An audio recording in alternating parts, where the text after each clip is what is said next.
बताव तानी राज हो बटे उठौना भइल सुबे साज हो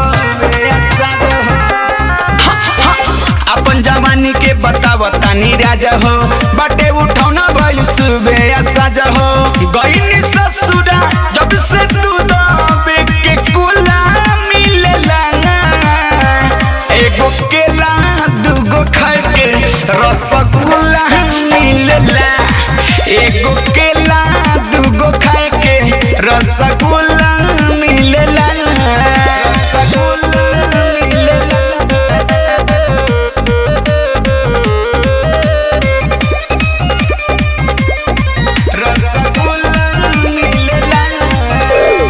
सब सुख बाटे सखी घरवे के भीतर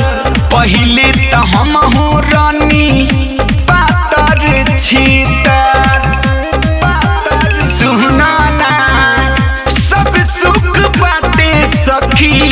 घरवे के भीतर पहिले त हमहू रानी पातर छीतर पहिले खातिर नया नया रोज झूला मिलेला एगो केला दूगो खाए के रसगुल्ला मिलेला एगो केला दूगो खाए के रसगुल्ला मिलेला केला दूगो खाए के लमका की गोलका रे रसगुल्ला मिलेला गोलका रे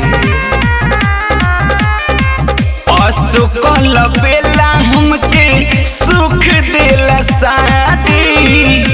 मन जोग मिलल बारे बिरजस बिहारी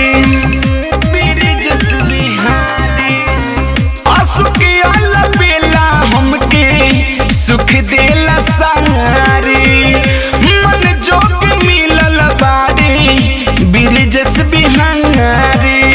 रोज कोती या में झूले खातिर झूला मिलेला एगो केला दूगो खाए के रसगुल्ला मिलेला एगो केला दूगो खाए के रसगुल्ला मिलेला अरे लमका की गोलका रे।